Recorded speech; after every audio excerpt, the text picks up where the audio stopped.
Ассаляму алейкум, с вами Ислам ТВ. Почему Всевышний Аллах прогнал павлина и змею из рая? Узнать это можно, послушав следующую историю.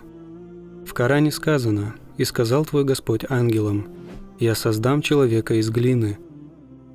Когда же я довершу его творение и вдохну в него дух, совершите ему земной поклон». Сура 38, Сад, аяты 71-72. Все ангелы повиновались Создателю, и только Иблис отказался, возгордился и стал неверующим. Всевышний Аллах сказал, смысл: «И мы сказали: о Адам, поселись в раю вместе со своей супругой, ешьте там волю, где пожелаете, но не приближайтесь к этому дереву, чтобы не стать неправедными, нарушив повеление Аллаха».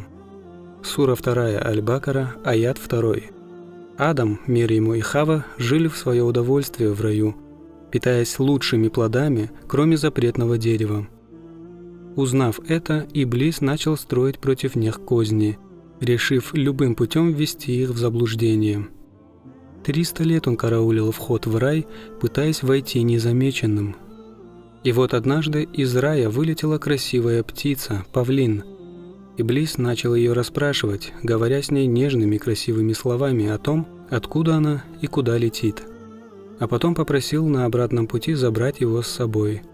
Павлин спросил: «А почему ты сам не войдешь?» Скрыв свою цель, Иблис ответил, что хочет проникнуть туда тайно. «Я не могу», — сказал Павлин, — «но попытаюсь отправить к тебе змею, которая сможет тебе помочь».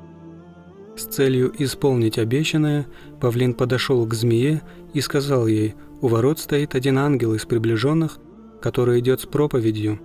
Если сможешь, проведи его сюда тайно». Змее это очень понравилось, и в тот же час она была у ворот. Сговорившись с Иблисом, змея открыла рот, и он вошел в нее. Так проклятый проник в рай. Он начал склонять Адама, алейхиссалям, с Евой к греху. Стремился убедить их в том, что это дерево харам для них лишь потому, что оно способно сделать человека бессмертным. Иблис прекрасно знал о слабых местах людей и решил надавить на одну из них. Адам, алейхиссалям, и Хава повелись на уловки сатаны и вкусили плод запретного дерева, после чего Всевышний низверг их обоих на землю. В тот момент они впервые ощутили на себе гнев Аллаха, который лишил их рая.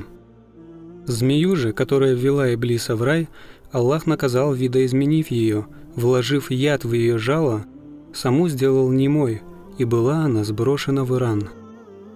Павлин был наказан тем, что с него были сняты драгоценности и уменьшена его красота.